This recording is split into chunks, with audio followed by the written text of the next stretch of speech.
Bueno, queridos estudiantes, vamos entonces a hablar un poquitico de cómo deben ustedes empezar a realizar el diagnóstico fisioterapéutico. Recuerden que vamos a hacer un control de lectura que será evaluado, pueden tener múltiples intentos, pero pues todas las notas concernientes a los intentos serán computadas entre sí y eso saldrá una calificación específica. Recordemos entonces nuestro esquema del cual no nos podemos olvidar. Estamos en la etapa del sistema de movimiento, donde miramos realmente lo que ocurre desde el punto de vista musculoesquelético, lo que está ocurriendo a nivel digestivo, neurológico, cardiopulmonar, endocrino y metabólico, tegumentario y genitourinario. O sea, que miramos a la persona como un todo y sin dejar de lado todo lo que tiene que ver con trastornos mentales y emocionales que tienen mucho que ver con el pronóstico que nosotros vamos a dar en cada uno de ellos. Debemos recordar entonces que nuestro papel fundamental en la consulta de primera vez del paciente es la evaluación. Después de esa evaluación, entonces nosotros vamos a organizar la información y con la información organizada vamos a emitir un diagnóstico fisioterapéutico. ¿Basado en qué? En síndromes o en categorías diagnósticas que me van a identificar qué factores son los que están influyendo en la disfunción. Quiere decir que el diagnóstico fisioterapéutico es diferente al diagnóstico médico específicamente. Son dos cosas diferentes. Una cosa es el diagnóstico médico con el que nos llega el paciente. Por ejemplo, el paciente nos llega por un dolor lumbar. Ese es el diagnóstico médico de remisión. Pero frente a ese dolor lumbar, nosotros tenemos que dar un diagnóstico fisioterapéutico que será individualizado de acuerdo a las características de cada paciente. La clasificación internacional del funcionamiento es la que me va a permitir acercarme a ese diagnóstico fisioterapéutico. Tengo que grabarme esta tablita porque con ella es la que yo voy a trabajar. Debemos tener claro que hay unos componentes, unos dominios, unos constructos, unos facilitadores y unas barreras, ¿sí? De algún caso. Entonces los componentes pues serán funciones y estructuras, será actividades y participación, pero también tengo unos factores del ambiente y de la persona que hacen que se mejore el pronóstico o por el contrario se deteriore.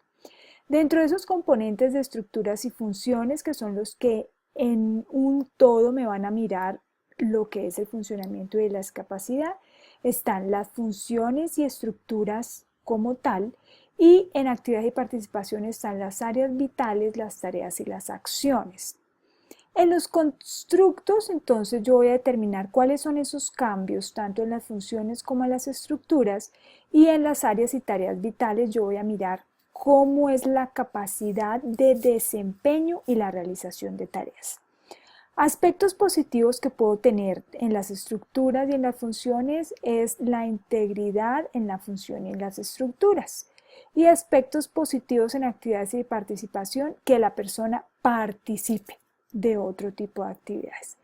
Aspectos negativos que vamos a encontrar es la deficiencia, o sea, una alteración tanto en la estructura o en la función, y aspectos negativos en actividades y participación, la limitación y la restricción. Entonces yo tengo que mirar este todo para poder determinar qué tanto me está funcionando el paciente o qué tanto se está discapacitando en sus funciones. Ahora, tengo también unos factores de contexto que son los del ambiente que van a tener una influencia externa sobre la movilidad, donde puedo tener un facilitador o barrera, ¿sí? Entonces el aspecto positivo será un facilitador y el aspecto negativo será una barrera. Un facilitador, por ejemplo, un bastón, ¿sí? Una barrera dentro de los factores ambientales puede ser las escaleras. No puedo subir escaleras, entonces se convierte en una barrera. Pero también tengo unos factores personales que en algún caso pueden recibir influencia externa. Por ejemplo, mi familia no me tiene en cuenta, no me considera, etcétera. que va a provocar efectos en la persona, o sea, en su estado de ánimo. Aquí regularmente no vamos a tener muchos factores positivos o negativos porque será de difícil cuantificación. Entonces miremos cuáles son las estructuras.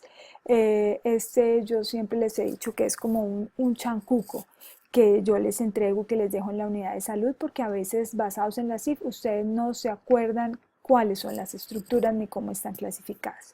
Entonces recordemos que todas las estructuras se me pueden ver alteradas y si todas se ven alteradas, yo todas tengo que tenerlas presentes en mi diagnóstico. Entonces tengo unas estructuras relacionadas con la psiquis y el sistema nervioso central y periférico, otras estructuras relacionadas con las sensaciones y el dolor, quiere decir que cuando yo voy a evaluar dolor, esas estructuras están alteradas. Tengo otras estructuras relacionadas con la voz y el habla, cuando mi paciente no se puede comunicar directamente. Otras estructuras relacionadas con el sistema cardiovascular, hematológico, inmunológico y respiratorio, cuando tenemos déficit en la resistencia al ejercicio. Otras estructuras relacionadas con el sistema digestivo, metabólico y endocrino, o sea, en el caso de una diabetes, no me está funcionando bien el páncreas. Estructuras relacionadas con los sistemas génito, urinarios y reproductores. Estructuras ya relacionadas con los sistemas neuromusculoesqueléticos y el movimiento. Y estructuras de la piel y relacionadas. O sea que el paciente me puede llegar y puede tener deficiencia en una, en dos o en todas las estructuras, y eso me va a permitir realmente establecer qué es lo que yo quiero trabajar con mi paciente. Las funciones, o sea, si sabíamos que esas eran las estructuras alteradas, pues realmente son las funciones de cada una de las estructuras. Aquí vemos entre paréntesis el código, entonces ustedes pueden ir a buscar al libro gordo de PTT de la CIF, pues a qué corresponde cada uno de los códigos. Lo que sí está claro es que si yo le hago a mi paciente o le aplico la escala de Yesavage es porque quiero mirar las funciones mentales. El dolor va a estar siempre presente, o sea que si hay unas estructuras que están afectadas, a veces las funciones sensoriales y del dolor también se van a ver afectadas. Entonces, en estos códigos yo las determino. Funciones de la voz y el habla, pues nosotros realmente no hacemos muchas valoraciones en ese sentido, pero si nos llega a remitir un paciente por fonoaudiología, pues tomamos esos aspectos. Funciones de los sistemas cardiovascular, están los códigos hematológico, inmunológico y respiratorio. Funciones del sistema digestivo, metabólico y endocrino, entonces igualmente están los códigos genitourinarias y reproductoras, funciones neuromusculoesqueléticas relacionadas con el movimiento y funciones de la piel y estructuras relacionadas. Hoy todavía el sistema de salud no nos exige hacer una codificación, pero nosotros sí tenemos que tener claro dónde están cada una de estas funciones que se están viendo alteradas. O sea que si miramos para el diagnóstico debemos tener claro que nosotros damos un diagnóstico por deficiencia de estructura. ¿Dónde vemos la estructura? Pues el paciente nos llega con un dolor en la rodilla. Entonces, ¿cuál es la estructura que está afectada? La rodilla. ¿Cuál es el grado de esa afectación de esa estructura? Leve, moderada o severa. ¿Dónde determinamos si es leve, moderada o severa? Porque nos lleva a una radiografía o una resonancia. Si no nos lleva a nada, pues no le podemos dar un grado realmente de compromiso. Ahora en la función, entonces función sensorial y del dolor que está afectada.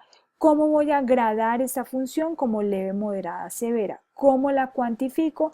Con las escalas de dolor, específicamente escala de McGill o escala visual análoga o escala numérica de dolor.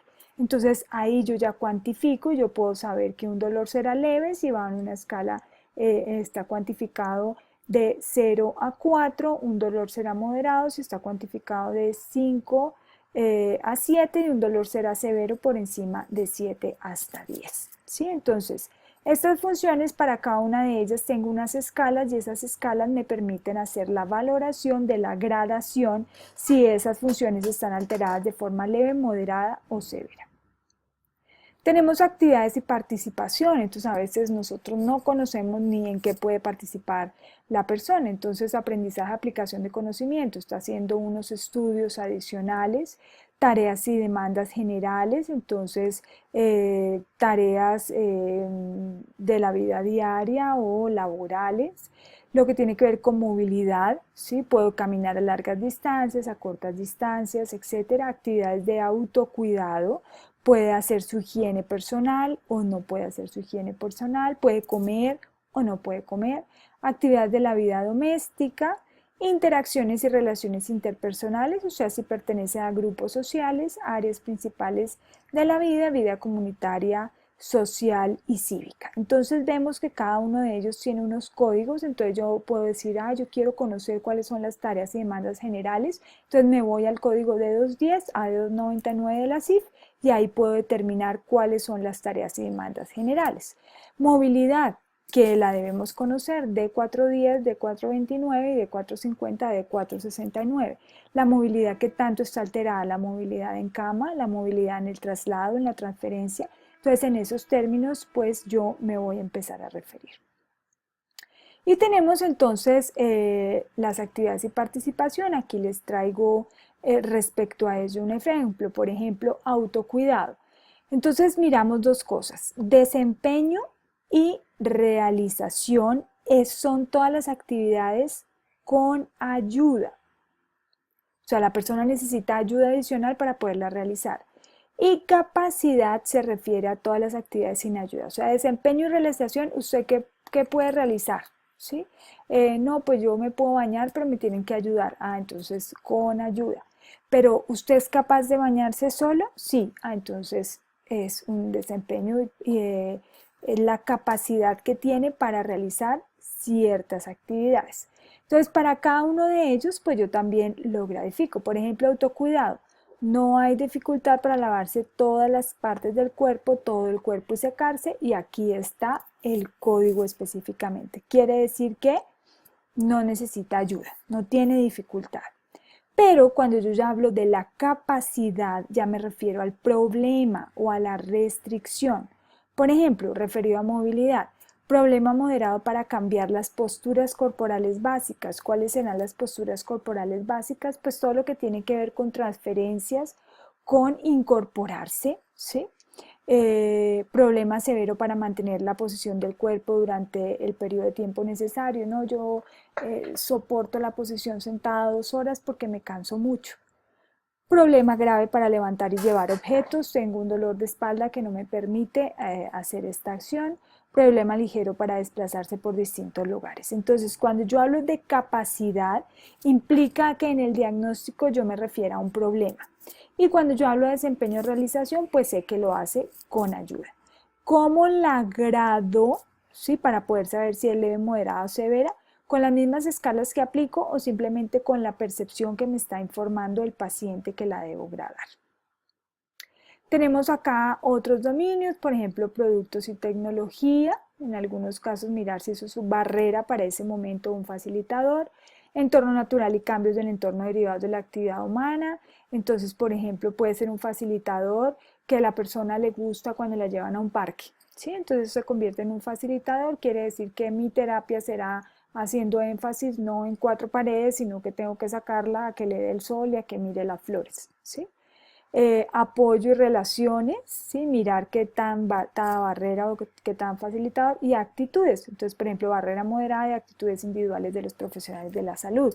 Por ejemplo, yo no quiero ir al médico porque es que el médico me regaña. ¿Sí? Ya para ello eso se convierte en una barrera. Entonces tenemos que mirar cómo rompemos esa barrera para mejorar su pronóstico funcional. Tenemos entonces un ejemplo de cómo hacemos nosotros el diagnóstico fisioterapéutico. Tenemos aquí la patología, nos remiten un paciente con dolor lumbar. Categoría de medición, ¿qué le evalúe a ese dolor lumbar? Pues le evalúe postura, tengo que evaluarle marcha, locomoción y balance, tengo que evaluarle su desempeño muscular, los rangos de movimiento. Hay algunas escalas que me permiten valorar las barreras del medio ambiente, casi trabajo. Integración y reintegración social y laboral. También hay otro tipo de escalas adicionales o simplemente el hecho que me diga no estoy en incapacidad. Se utiliza aparatos y asistencias y cómo han sido las adaptaciones. También a veces hay otro tipo de escalas. Entonces aquí en categorías de mediciones todo lo que yo le evalúo a ese dolor lumbar. O sea, dolor lumbar, dolor función lumbar estructura. ¿Qué le voy a evaluar a la estructura y qué le voy a evaluar a la función? Entonces, eso lo clasifico en categorías de medición. Ahora, después de haber evaluado este aspecto, entonces yo ya me doy cuenta cuál es la limitación en la actividad y cuál es la restricción en la participación. Entonces, por ejemplo, este paciente tiene alteración en la movilidad e incapacidad para caminar específicamente a distancias cortas y para algunas actividades domésticas de limpieza. Y tiene restricción moderada para caminar a largas distancias. O sea, ¿qué quiere decir esta primera parte? Pues que su marcha tiene dificultad para hacer actividades a cortas distancias y que definitivamente no puede caminar a largas distancias, ¿sí? Pues no es severa, pero es moderada, o sea que le produce incomodidad. Quiere decir que yo ya con este diagnóstico que estoy dando aquí, pues ya empiezo a tener cuál es el plan de tratamiento que voy a establecer. Y los factores ambientales y de contexto. Entonces, por ejemplo, los terrenos irregulares y las escaleras constituyen barrera moderada que exige el uso de bastón, siendo este un facilitador completo, ¿sí? Porque si no, pues el paciente se cae. Quiere decir que de un diagnóstico de remisión, yo hago una valoración con unas escalas, con unas categorías, yo identifico cuál es la actividad que está afectada, cuál es la restricción en la participación y finalmente si hay algunos factores ambientales y de contexto que me afecten. También dentro de la restricción en la participación yo puedo mirar la parte laboral y la parte social, ¿sí? Entonces sí considero que es importante pues porque a partir de ahí es que yo voy a trabajar con el paciente. Entonces miremos detenidamente ahora sí ese ejemplo. Entonces las estructuras, ya veíamos que es estructuras óseas de la región lumbar, estructuras articulares a nivel lumbopélvico. Si miramos a nivel muscular, pues podemos encontrar comprometidos el músculo cuadrado lumbar, el piriforme y los paravertebrales lumbares. Las funciones que voy a ver comprometidas son las relacionadas con el movimiento, que pueden ser ama, fuerza, funciones sensoriales y del dolor. Entonces es importante medir dolor. Veamos aquí y que quede claro que las funciones neuromusculoesqueléticas relacionadas con el movimiento son unas funciones y las funciones del dolor son otras funciones. O sea que yo siempre voy a tener en algunos casos sí, regularmente siempre afectadas dos tipos de funciones, ¿sí? Como mínimo. Entonces, limitación en la actividad, veíamos que tiene limitación para realizar cambios de posición, para caminar a distancias cortas, para realizar actividades domésticas y de limpieza y severa para largas distancias. Y aquí restricción de la participación, ya vamos mucho más específico, entonces le digo, ¿qué no puede hacer? Me dice, no, no puedo ir a misa. Ah, entonces tiene restricción para caminar a actividades sociales y religiosas. ¿Y por qué no puede ir a misa? Porque para ir a misa toca caminar 5 cuadras y me canso mucho y me duele mucho la espalda. Entonces, listo, ¿y a usted le gusta ir a misa? Sí, a mí me gusta mucho ir a misa. Entonces yo tengo que buscar cómo mejoro esta participación en este usuario. ¿Listo?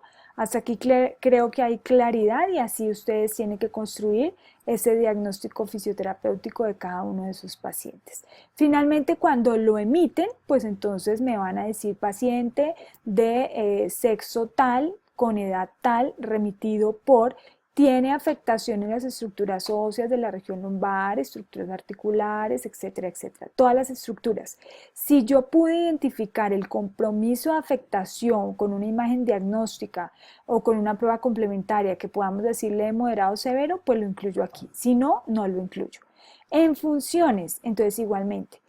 Tiene deficiencia en las funciones neuromusculoesqueléticas o neuromusculares relacionadas con el movimiento del ama de flexión de cadera, por ejemplo, de la fuerza del cuadrado lumbar, tiene deficiencia en las funciones sensoriales de dolor con una escala numérica análoga de 7 sobre 10, ¿sí? Lo pueden dar así, o yo puedo decir tiene deficiencia moderada en el ama de flexión de cadera, tiene deficiencia moderada en la fuerza de los extensores de columna tiene deficiencia severa en las funciones sensoriales y del dolor, ¿sí? Porque yo ya tengo esas escalas. Y aquí pues la limitación que tiene la actividad y la restricción. Y pare de contar. Así se construye el diagnóstico fisioterapéutico. Ahora, recordemos entonces que tenemos unos patrones de apta referidos pues al nivel musculoesquelético, que estos ustedes los tienen que tener debajo del brazo. Realmente no me está diciendo lo que tiene el paciente, pero sí me da una idea de esas deficiencias que están presentes, entonces por eso es importante que yo los conozca, tanto desde el punto de vista musculoesquelético como desde el punto de vista tegumentario. Desde el punto de vista tegumentario, pues lo van a utilizar mucho más en el paciente quemado, pero también en algunos pacientes que hayan tenido una lesión que haya comprometido la piel y el proceso de cicatrización pues realmente me esté dando algún tipo de adherencias. Bueno, quiero mostrarles un artículo que me pareció bastante interesante que se llama Guía Metodológica para elaborar el diagnóstico fisioterapéutico según la CIF. De alguna forma esta guía me permite que ustedes puedan desarrollar el proceso diagnóstico. Este artículo o esta guía va a estar colgada en la plataforma. Miremos entonces otra vez el esquema. Tengo una condición de salud, tengo unas funciones y estructuras corporales, una limitación en la actividad y una restricción en la participación. Que hay claridad en que hay unos factores de contexto y de ambiente que se afectan, pero que también pueden estar influenciados por unos factores contextuales y personales.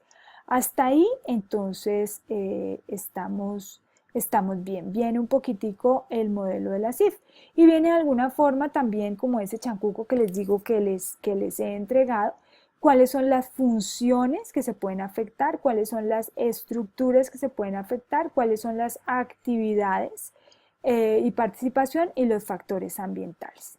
Y ya sobre esto, pues entonces, ¿qué nos obliga la CIF? A hacer una serie de codificación donde yo realmente digo que no hay problema o el problema es ligero, moderado, grave. No nos vamos tanto al completo porque hay una diferenciación importante en cuanto a conceptualización, sino que simplemente hablamos de leve, moderado, grave. Cuando hablamos de problema específicamente es porque la persona tiene restricción en su participación. Recordemos que cuando hablamos de estructura y de función vamos a hablar de deficiencia, pero cuando hablamos de problema vamos a hablar de participación, ¿sí? Específicamente. Aquí nos explica cómo hacer la codificación. Como les digo, todavía no nos están exigiendo el proceso de codificación, pero nos lo van a exigir más adelante. Entonces, este diagnóstico tiene que ser muy ordenado. Tan ordenado en la medida que ustedes me van a decir cuáles son las estructuras afectadas y colocan un punto final. Me van a decir cuáles son las funciones afectadas y en qué grado están afectadas y me van a colocar un punto final. Después me van a decir cuál es la restricción en la participación, cuáles son las limitaciones en la actividad y colocan un punto final y después cuáles son las restricciones. Entonces recordemos, el diagnóstico me lo van a dar por estructura, por función, por limitación en la actividad y restricción en la participación. Como les digo, es un artículo que vale la pena que lo revisen. Realmente es como el resumen de lo que les estoy diciendo, es bastante fácil de leer y aquí igualmente me clasifican a un paciente. Entonces al clasificar a este paciente, pues entonces ya también me está diciendo cómo es que yo puedo hacer el diagnóstico fisioterapéutico. Y lo más interesante es que volviendo casi que al inicio que veíamos en la inducción, pues de acuerdo a las funciones corporales es que yo voy a establecer un plan de trabajo, de acuerdo a las estructuras, a las actividades y a la participación. O sea, ¿qué le quiero mejorar a la estructura? Y esa estructura pues va a tener una afectación desde lo atómico, molecular, celular, hístico y orgánico. ¿Qué le quiero mejorar a la función? Que se va a ver afectada esa función desde también desde lo atómico, desde lo molecular, desde lo celular, desde lo holístico y del orgánico.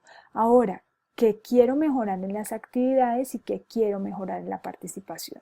De esa manera, entonces usted va a establecer su plan de interacción terapéutica, un plan de interacción terapéutica que hará que su paciente esté recuperado en el corto plazo y no en el largo plazo. Como les digo, este artículo diagnóstico va a quedar también colgado en la plataforma con esta conferencia. Aquí nos toca es empezar a hacer mucha práctica, de manera que ustedes desde el primer día que atiendan a su primer paciente ya tienen que establecer el diagnóstico. Ningún cuento de, me faltó aplicarle tal escala. No, usted tiene que ser muy hábil en su proceso de evaluación para poder emitir el diagnóstico. O sea, que usted evalúa al paciente en la primera sesión, con lo que lo evaluó, se va a su casa y construye el diagnóstico y al otro día me tiene que traer el diagnóstico y con el diagnóstico justificar el plan de interacción terapéutica. Bueno, no es más, solamente empezar a estudiar, a leer para que puedan hacer la evaluación al respecto en la plataforma.